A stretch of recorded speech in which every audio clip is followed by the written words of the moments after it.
অক্টোবরে তফসিল ঘোষণার লক্ষ্যে কাজ করে যাচ্ছে ইসি। কমিশনের প্রস্তাবনা চূড়ান্ত করা ও দলগুলোর ঐক্যমতের অপেক্ষা। সংস্কার কমিশনের কিছু প্রস্তাবনা আছে, আমরা কোনোভাবে চাব না অতীতের যে বিতর্কিত নির্বাচন হয়েছে সেরকম কোনো নির্বাচন হোক। বিশেষ মহলকে সুযোগ দিতে নির্বাচনে দেরি করছে সরকার, দাবি বিএনপির। ভোট নিয়ে স্পষ্ট বার্তা না পেলে আন্দোলন। একে অন্যের প্রতি সহনশীল হওয়ার আহ্বান প্রধান উপদেষ্টা ডক্টর মোহাম্মদ ইউনূসের। ভয় ভীতিহীন দেশ গড়ে তোলার প্রত্যয়। ঢাকার রাস্তায় নেই যানজট, ভোগান্তির সিগন্যালগুলোতে দ্রুত পার হচ্ছে যানবাহন। স্বস্তির যাতায়াতে খুশি রাজধানীবাসী। এবং ঈদের দ্বিতীয় দিনেও গাজায় ইসরায়েলি হামলা, নিহত অন্তত ৩৪। ঘন বসতিপূর্ণ রাফা থেকে ফিলিস্তিনিদের সরে যাওয়া নির্দেশ। দেখছিলেন শিরোনাম সংবাদ সকালের সঙ্গে রয়েছি আমি সাইনা ইসলাম। ডিসেম্বরে জাতীয় সংসদ নির্বাচনকে টার্গেট করে এগোচ্ছে নির্বাচন কমিশন। নির্বাচন কমিশনের আনোয়ারুল ইসলাম সরকার জানান, অক্টোবরে তফসিল ঘোষণার প্রস্তুতির লক্ষ্যে কাজ করে যাচ্ছে কমিশন। দেশ টিভিকে দেওয়া সাক্ষাৎকারে আনোয়ারুল ইসলাম সরকার জানান, সংস্কার কমিশনের প্রস্তাবনা চূড়ান্ত করা এবং রাজনৈতিক দলগুলোর ঐক্যমতের অপেক্ষায় আছে নির্বাচন কমিশন। বিস্তারিত শিউলি রায়ের রিপোর্টে। বিগত ১৫ বছরে স্বৈরাচার আওয়ামী লীগ সরকারের আমলে ভোট ও নির্বাচন ছিল সবচেয়ে বেশি প্রশ্নবিদ্ধ। সেই কারণে নির্বাচন ব্যবস্থাকে ঢেলে সাজাতে সংস্কার কমিশন অন্তত ১৬টির ক্ষেত্রে ১৫০টিরও বেশি সংস্কার প্রস্তাব দিয়েছে সরকারের কাছে। নির্বাচনী সংস্কার কতটা হবে তা নিয়ে চূড়ান্ত সিদ্ধান্ত এখনো আসেনি। তবে সরকারের পক্ষ থেকে ডিসেম্বরকে কেন্দ্র করে জাতীয় সংসদ নির্বাচনের প্রস্তুতির নির্দেশ দেওয়া হয় ইলেকশন কমিশনকে। ডিসেম্বরে হতে হয়, আমাকে অক্টোবরের মধ্যে শিডিউল ডিক্লেয়ার করতে হবে। আগামী ডিসেম্বরে নির্বাচন করা সম্ভব। ডিসেম্বরের টাইম ফ্রেম চূড়ান্ত রেখেই আগস্ট সেপ্টেম্বরের মধ্যেই ভোটার তালিকা প্রস্তুতকরণ, ভোট কেন্দ্র স্থাপন, আইন সংস্কার, সীমানা পুনর্নির্ধারণ, নতুন দল নিবন্ধন, পর্যবেক্ষণ নীতিমালা প্রণয়ন, আরপিও সংশোধন, ভোট গ্রহণ কর্মকর্তা নিয়োগ সহ বেশ কিছু কাজের প্রস্তুতি সম্পন্ন করছে নির্বাচন কমিশন। এই বিষয়ে নির্বাচন কমিশনার আনোয়ারুল ইসলাম সরকার বলেন, অক্টোবরে যদি তফসিল ঘোষণা হয় তাহলে আগস্ট সেপ্টেম্বরের মধ্যেই সকল প্রস্তুতি সম্পন্ন করে ডিসেম্বর অথবা আগামী বছরের জুনের মধ্যেই জাতিকে সুষ্ঠু ও নিরপেক্ষ নির্বাচন উপহার দিবে এবারের স্বাধীন কমিশন। সংস্কার কমিশনের কিছু প্রস্তাবনা আছে। নির্বাচন কমিশন এটা খুব গুরুত্বের সহকারে এক্সারসাইজ করছে। আইনের যে সংশোধন সেটা আসা মাত্রই হয়তো বা আমরা কাজে নেমে যাব। বলতে পারে না আমরা অনেক দূর এগিয়ে আছি। সম্ভব আপনি ডিসেম্বরের থেকে আপনি আসেন, ডিসেম্বর থেকে আপনি বাদ দেন, পিছনের দিকে আসেন। হ্যাঁ, অক্টোবরের দিকে যদি আমরা তফসিলের চিন্তা করি তো অক্টোবরের আগে সেপ্টেম্বরে আমার এই কাজগুলো করতে হবে, বা সেপ্টেম্বরে না হোক আগস্টে করতে হবে। তারপরেও যে বিষয়টা আমরা কোনোভাবে চাব না অতীতের যেই বিতর্কিত নির্বাচন হয়েছে সেরকম কোনো নির্বাচন হোক। এছাড়াও তিনি আরো বলেন, ঐক্যমতের সিদ্ধান্তের অপেক্ষায় আছে কমিশন। তর্ক বিতর্ক হচ্ছে, সেটা রাজনৈতিক আলোচনা, রাজনৈতিক পর্যায়ে। এখন রাজনীতিবিদরা যদি ঐক্যমত্যে আসে, সরকার যদি ঐক্যমত্যে আসে, নির্বাচন কমিশন সেই দিকে কাজ করবে, সেইভাবে কাজ করবে। সেই হিসাবে কখন হবে বা ডিসিশনটা আমরা কখন পাবো সেই সময় ধরে আমরা ডিসেম্বরকে সামনে রেখে প্রস্তুতিটা নিচ্ছি। 15 বছরের দীর্ঘ প্রতীক্ষা। জুলাই আগস্টের গণ অভ্যুত্থানের আত্মত্যাগে গঠিত অন্তর্বর্তী সরকারের অধীনে এবারে নির্বাচন কমিশনে নির্বাচনী ব্যবস্থা ও সুষ্ঠু নিরপেক্ষ বিতর্কবিহীন স্বচ্ছ নির্বাচন দেখার অপেক্ষায় আছে গোটা জাতি। শিউলি রায়, দেশ টিভি, ঢাকা। কারো এজেন্ডা বাস্তবায়িত করতে কিংবা বিশেষ কোনো মহলকে সুযোগ করে দিতে জাতীয় নির্বাচনে বিলম্ব করছে সরকার। জনমনে এমন সন্দেহের সৃষ্টি হয়েছে বলে দাবি করেছেন বিএনপি নেতারা। রাজনৈতিক স্থিতিশীলতা ও অর্থনৈতিক অগ্রগতি অব্যাহত রাখতে নির্বাচনের সুস্পষ্ট রোডম্যাপ ঘোষণার দাবিও জানাচ্ছেন তারা। নির্বাচন নিয়ে স্পষ্ট বার্তা না পেলে শিগগিরই আন্দোলনের কর্মসূচি ঘোষণা করা হবে বলেও হুঁশিয়ারি দিয়েছেন দলটির নেতারা। বিস্তারিত সাইফুল রিপনের প্রতিবেদনে। দায়িত্ব নেয়ার 8 মাস হতে চলল, কিন্তু নির্বাচন নিয়ে এখনো সুস্পষ্ট কোনো রোডম্যাপ ঘোষণা করেনি অন্তর্বর্তী সরকার। শুধু নির্বাচন কেন্দ্রিক সংস্কার শেষ করে একটি গণতান্ত্রিক সরকার গঠনের জন্য দ্রুত নির্বাচন দেওয়ার দাবি জানিয়ে আসছে বিএনপি। দলটির দাবি, নির্বাচিত সংসদই ঐকমত্যের ভিত্তিতে সংস্কারের বিষয়ে সিদ্ধান্ত নিতে পারবে। অন্যদিকে ছাত্রদের নবগঠিত রাজনৈতিক দল এনসিপি সহ বেশ কয়েকটি দলের দাবি, সব সংস্কার শেষ করেই দিতে হবে নির্বাচন। বিএনপি নেতাদের দাবি, দেশে একটি গণতান্ত্রিক সরকার প্রতিষ্ঠা ছাড়া কোনো কিছুতে শান্তি ফিরবে না। নির্বাচনের রোডম্যাপ না দেয়া পর্যন্ত বিএনপির আন্দোলন চলবে বলেও দাবি তাদের। আমাদের ইস্যু একটাই, আমরা অবাধ সুষ্ঠু গ্রহণযোগ্য নির্বাচন চাই, যেটা আমরা গত 16 বছর থেকে দেখতেছি। আমরা সেটা যতক্ষণ না হয় ততক্ষণ আমরা আন্দোলনে আছি। আন্দোলন দরকার হলে আরো জোরদার করা হবে, কিন্তু আমরা অবাধ সুষ্ঠু গ্রহণযোগ্য নির্বাচনের মাধ্যমে জনগণের সরকার প্রতিষ্ঠা করতে চাই। দলটির স্থায়ী কমিটির সদস্য সালাউদ্দিন আহমেদের মতে, সংবিধান সংস্কারের ইস্যু ছাড়া বাকি যে কোনো সংস্কার কাজ সম্পন্ন করতে 1 থেকে 1.5 মাসের বেশি সময় লাগার কথা নয়। আর সংবিধান সংস্কারের জন্য ঐকমত্যের ভিত্তিতে চার্টার তৈরি করা যেতে পারে, যা বাস্তবায়নে বাধ্য থাকবে পরবর্তী নির্বাচিত সরকার। শুধু সংবিধান সংস্কার সংক্রান্ত বিষয়গুলো বাদে এমন কোনো সংস্কার প্রস্তাব নাই, আমরা দেখি নাই যেটা এর ভিতরে বাস্তবায়ন করা সম্ভব নয়। সুতরাং কিসের দোহাই দিয়ে ওনারা লম্বা সময় নিতে চান? এইভাবে একবার ডিসেম্বর, একবার জুন, এই সমস্ত কথা উনি বারবার যে সুইং করছেন, উনি তার বক্তব্য থেকে শিফট করে যাচ্ছেন। সেটা না করে যদি একটা রোডম্যাপ দিতেন, তাহলে পরে বাংলাদেশে যে একটা অনিশ্চিত রাজনৈতিক অবস্থার মধ্যে মানুষ আছে, সেটার অনিশ্চয়তাটা কেটে যেত। কারো এজেন্ডা বাস্তবায়নের জন্য বিলম্বে নির্বাচন অনুষ্ঠানের চেষ্টা দেশের মানুষ মেনে নেবে না, দাবি সালাউদ্দিন আহমেদের। অন্য কোনো উদ্দেশ্য থাকলে সেটা জাতির সামনে খোলাসা করুন।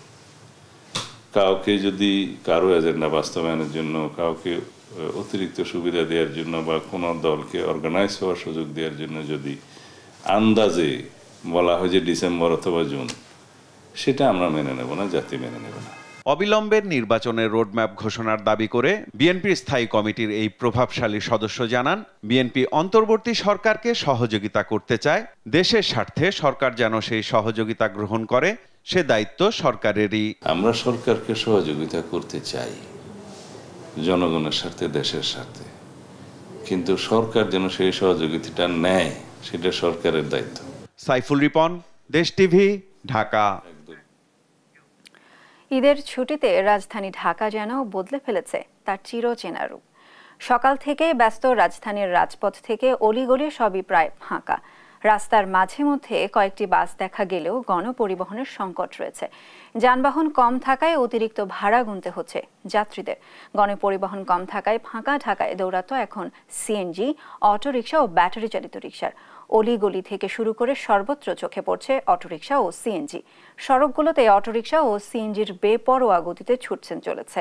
এতে বেড়ে গেছে দুর্ঘটনার ঝুঁকি। তাই সচেতনভাবে গাড়ি চালানোর অনুরোধ করা হয়েছে ট্রাফিক পুলিশের পক্ষ থেকে। রাজধানীর বিজয় সরণি সিগন্যাল। সাধারণ সময়ে এই সিগন্যালে দীর্ঘ যানজটে পড়তে হয়, তবে ঈদের দিন সড়কের এই অংশ সহজেই পার হচ্ছে সব ধরনের যানবাহন। রাস্তায় ট্রাফিক পুলিশ থাকলেও খুব বেশি বেগ পেতে হচ্ছে না তাদের। ফাঁকা রাজধানীতে খুব কম সময়ে গন্তব্য যেতে পারায় খুশি সাধারণ মানুষ। স্বাভাবিক সময়ে এমন ফাঁকা থাকলে বদলে যেত জীবনযাত্রা। লিখিতভাবে এইরকমই যদি থাকতো আমাদের জনজীবনের জন্য একটা শান্তিপূর্ণ, আসলে শহরের মজাটা এটা পাচ্ছি। ঈদের সময় সবাই ছুটিতে আছে, যেহেতু ফাঁকা থাকলে তো ভালোই লাগে, ভালো বিনোদন হচ্ছে, ভালোই লাগছে। তবে ফাঁকা ঢাকায় কিছুটা ভোগান্তিও আছে সাধারণ মানুষের। গণপরিবহন ও রিকশা কম থাকায় বাড়তি ভাড়া গুনতে হচ্ছে। যদিও ফাঁকা রাজধানীর এ সময়টা উপভোগ করেন নগরবাসী। সিএনজি পাচ্ছি না, পেলেও সে ডাবল টাকা থেকে আরো বেশি ভাড়া যাচ্ছে।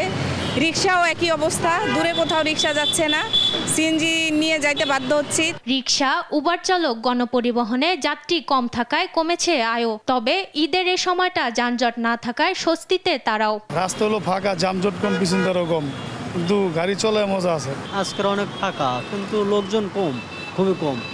লোকজন নাই বললেই চলে, আর কি আমাদের ভাড়াও কম। যানবাহন বেশি গতিতে চলায় দুর্ঘটনার সংখ্যাও বাড়ছে ঢাকার রাস্তায়। তাই সচেতনভাবে গাড়ি চালানোর অনুরোধ করেছে ট্রাফিক পুলিশ। মাকদুরা মিতি, দেশ টিভি, ঢাকা। রাজধানীর কাকরাইলে আছেন সহকর্মী হাসান মাহমুদ, সেখান থেকে সরাসরি যুক্ত হচ্ছেন তিনি। হাসান, ছুটির দিনে রাজধানীর রাস্তায় গাড়ি চলাচল কিরকম দেখতে পাচ্ছেন, সেখানকার বিস্তারিত নিয়ে জানাবেন।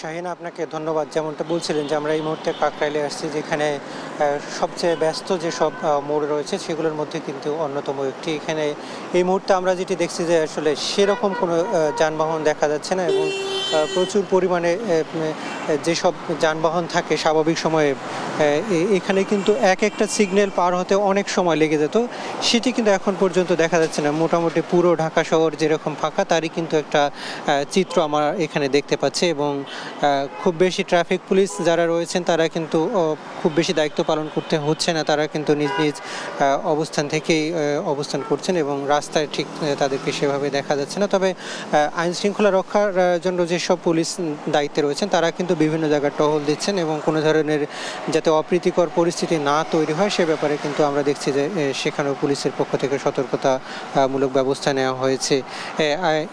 একই সাথে আমরা দেখছি যে গণপরিবহন যেগুলো সেগুলো কিন্তু কিছুটা চলছে, তবে সেগুলোতে ঠিক কাঙ্ক্ষিত যাত্রী নেই। অন্যান্য স্বাভাবিক সময়ে যে পরিমাণ পরিপূর্ণ যাত্রী থাকে সেগুলোতে কিন্তু সেরকম কোনো যাত্রী দেখা যাচ্ছে না, এবং বিশেষ করে ছোট ছোট ব্যক্তিগত যানবাহন সেগুলো কিন্তু চলছে, বিশেষ করে সিএনজি এবং রিক্সা, ব্যাটারি চালিত রিক্সা, সেগুলোও কিন্তু আজকে অনেকটা অবাধেই চলছে। তবে সেখানে যেহেতু আইন শৃঙ্খলা রক্ষাকারী বাহিনী আছে এবং একই সাথে খুব বেশি ট্রাফিক সিগন্যালে তাদেরকে পড়তে হচ্ছে না, ফলে তারা কিন্তু অনেকটা দ্রুত গতিতে চলছে। ফলে এই সব কারণে কিন্তু কিছু কিছু জায়গায় দুর্ঘটনার আশঙ্কা তৈরি হচ্ছে, এবং সেগুলোও কিন্তু অনেকটা, বিশেষ করে আমরা দেখছি যে ঢাকা শহরে কিছু উদ্ভট কিংবা উচ্ছৃঙ্খল যুবক যারা খুব দ্রুত গতিতে বাইক চালায়, সেটিও কিন্তু একটি দুর্ঘটনার বড় কারণ হতে পারে। আমরা দেখছিলাম যে কিছু কিছু জায়গায়, বিশেষ করে ঢাকার আশেপাশে যেসব সড়ক সেগুলোতে কিন্তু দ্রুত গতির বাইক কিন্তু আমরা চলতে দেখছি, ফলে সেগুলো একটি বড় দুর্ঘটনার কারণ হতে পারে। এবং সেই সব আসলে উচ্চ গতির কারণে দুর্ঘটনা আসলে রোধ করা সম্ভব হয় না। ফলে ট্রাফিক বিভাগের পক্ষ থেকে যেটি বারবার বলা হচ্ছিল যে ফাঁকা ঢাকাতে যেন কোনোভাবে দ্রুত গতিতে গাড়ি না চালানো হয়। তবে ট্র্যাকিংয়ের যেসব ব্যবস্থা সেগুলো কিন্তু আমরা সেভাবে দেখছি না, অনেকটা স্বাভাবিক গতিতেই স্বাভাবিক নিয়মে চলছে, যে যার মতো করেই আসলে চলছে। আমরা সকাল থেকেই রাজধানীর বিভিন্ন পয়েন্টগুলো ঘুরে দেখবার চেষ্টা করেছি, সেগুলোতে কিন্তু খুব বেশি আমরা ট্রাফিক সার্জন কিংবা ট্রাফিক নিয়ন্ত্রণে যেসব পুলিশ কর্মকর্তা থাকেন তারা কিন্তু সেভাবে নেই আমরা এই মুহূর্তে দেখতে পাচ্ছি। এবং আমরা দেখতে পাচ্ছি যে যারা খেটে খাওয়া মানুষ, বিশেষ করে যারা পায়ে চালিত রিক্সা যেগুলো চলে সেগুলোতে কিন্তু যাত্রী সংখ্যা অনেকটাই কম, ফলে তাদের যে উপার্জনের হার সেটিও কিন্তু অনেকটা কমে গিয়েছে।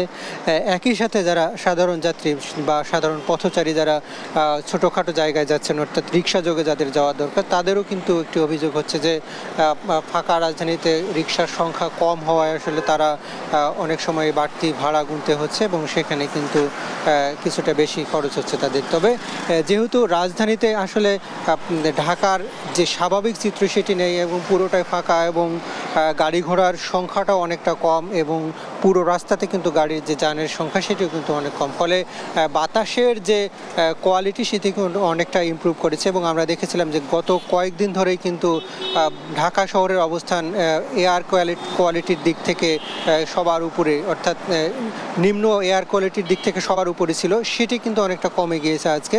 এবং আমরা দেখেছি সেটি কিন্তু ইতিমধ্যে ভারতে দিল্লি প্রথম স্থান অধিকার করেছে এবং বাংলাদেশ কিন্তু নিচের দিকে নেমে গিয়েছে। অর্থাৎ যানবাহনের সংখ্যা কম, মানুষের সংখ্যা কম থাকায় কিন্তু ঢাকা শহরে যে স্বাভাবিক আবহাওয়া এবং এখানকার বায়ুর যে মান সেটি কিন্তু অনেকটা বেড়েছে, এবং এটি পরিবেশের জন্য অত্যন্ত যুগোপযোগী এবং মানুষের চলাচলের ক্ষেত্রেও কিন্তু অনেকটাই সহায়ক হিসেবে কাজ করছে। এবং যেহেতু রাজধানীতে মানুষের সংখ্যা কম, হয়তো আগামী 2-3 দিন পরে থেকে কিন্তু মানুষের সংখ্যা বাড়তে থাকবে, তখন হয়তো আমরা সেই ঢাকার যে পুরনো চিত্র সেটিতে আমরা পৌঁছে যাব। তো এই ছিল আমার কাছে এখান থেকে সবশেষ পরিস্থিতি।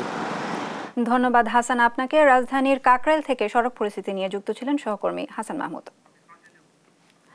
পবিত্র ঈদ উল ফিতর উপলক্ষে সারা দেশের মানুষ যখন পরিবার পরিজনদের সঙ্গে ঈদের আনন্দে মেতেছেন, ঠিক তখন রাজধানীর নিরাপত্তার দায়িত্বে পালন করছেন আইন শৃঙ্খলা বাহিনীর সদস্যরা। ঈদের দিন হাসপাতালে নিরলস পরিশ্রম করে যাচ্ছেন চিকিৎসক, নার্সরা। পিছিয়ে নেই গণমাধ্যম কর্মীরাও। ঈদের কর্মব্যস্ত মানুষের কথা জানাতে বিস্তারিত নিয়ে জানাচ্ছেন ফজলে আদিত্য। আনসার ও বিভিন্ন নিরাপত্তা কর্মীরা মূলত রাজধানীর মানুষের রেখে যাওয়া অর্থ সম্পদ থেকে শুরু করে ব্যাংক, অফিস সবখানে নিরাপত্তা কর্মীরা পরিবারের ঈদানন্দ উৎসর্গ করে তাদের উপর অর্পিত দায়িত্ব পালন করছে। এই ঈদে মধ্যে এই বিন্ডেলটা আমরা দেখশন করি, নিরাপত্তা দিই, যে এই বিন্ডেলে জানি কোনো কিছু না হয়, তার লিগে আমরা নিরাপত্তা দেই বা ঈদের আনন্দ আমরা এই জায়গায় ভোগ করি। আইন শৃঙ্খলা বাহিনীর পাশাপাশি ঈদের দিনও মানুষের সেবায় নিয়োজিত রয়েছেন হাসপাতালের চিকিৎসক থেকে শুরু করে নার্স, ওয়ার্ড বয় সকলে। আমরা আসলে যারা ইমার্জেন্সি বেসিসে ডিউটি করি, যেমন নার্স, ডাক্তার এবং পুলিশ, আইন প্রশাসনে যারা আছেন, সবাই আসলে ইমার্জেন্সি ডিউটি করতে হয়। তো এরপরেও আমরা এই অসুস্থ রোগীদেরকে সেবার মাঝে আমরা ঈদের আনন্দ খুঁজে নিচ্ছি, তাদের সাথে আমাদের ঈদের যে সহভাগিতা সেটা আমরা ভাগ করে নিচ্ছি। পরিবার পরিজন যদি দূরে থাকার স্বাভাবিক একটু লাগে, তবে আমাদের এইরকম থাকতে থাকতে মোটামুটি একটা অভ্যাস হয়ে গেছে, একটা আমেজে পরিণত হয়ে গেছে। একই চিত্র গণমাধ্যমেও। নিরলস পরিশ্রম করে যাওয়া গণমাধ্যম কর্মীরা পারিবারিক ঈদানন্দ ফেলে ঈদের দিনও বস্তুনিষ্ঠ সংবাদ পরিবেশনের লক্ষ্যে কাজ করে যাচ্ছেন। টিভি স্টেশন তার বন্ধ রাখা যাবে না, এরকম পেশা তো অনেকগুলো আছে, ডাক্তার আছে, পুলিশ আছে, আর্মি আছে, তেমন আমাদের পেশাটাও এরকমই, এখন এটাকে অ্যাডজাস্ট করে নিয়ে চলতে হয়। সংবাদকর্মীদের সবসময় সতর্ক থাকতে হয় এবং সবসময় কাজের মধ্যেই থাকতে হয়। তো পরিবারের পাশাপাশি এটাও একটা যেহেতু পরিবার, ওই পরিবার ছেড়ে এবার এই পরিবারের সাথে ঈদ করছি, আমার কাছে ভালোই লাগছে। কাজ করতে ভালোই লাগছে, পরিবারের সাথে ঈদ করতে পারলে আরও ভালো লাগতো। আমার যখন প্রিয়জনের জিজ্ঞেস করে আজকে তোমার ছুটি নাই, আমি তাদেরকে অ্যান্সার দেই যে আজকে আপনারা খবর দেখেন না, ওরা হাসে কে হ্যাঁ, তাহলে সেই খবরগুলো কীভাবে আসে? আমরা মাঠে অ্যাক্টিভ জন্যই সেই খবরগুলো কিন্তু গণমাধ্যমে আসে। এছাড়া পরিচ্ছন্নতা কর্মীসহ বিভিন্ন জরুরি পরিষেবার সঙ্গে যুক্ত কর্মীরা ঈদের দিনও তাদের নিজ নিজ দায়িত্ব পালন করে চলছেন। ফজলে আদিত্য, দেশ টিভি, ঢাকা। পরিবার পরিজন ও বন্ধুদের সঙ্গে ঈদের আনন্দ ভাগাভাগি করতে ভ্রমণপ্রেমীরা ভিড় জমিয়েছেন নেত্রকোনার বিভিন্ন পর্যটন কেন্দ্রে। এ বিষয়ে বিস্তারিত জানাতে সরাসরি যুক্ত হচ্ছেন সহকর্মী জিয়াউর রহমান। জিয়া, দর্শনার্থীদের উপস্থিতি কিরকম দেখতে পাচ্ছেন, বিস্তারিত নিয়ে জানাবেন।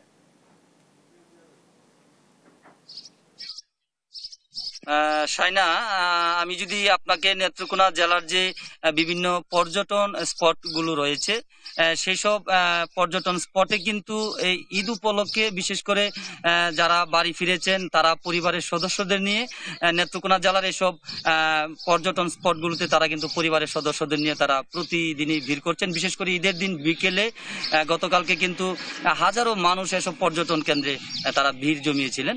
তো বিশেষ করে নেত্রকোনা একটি হাওর জেলা, এটি জানেন।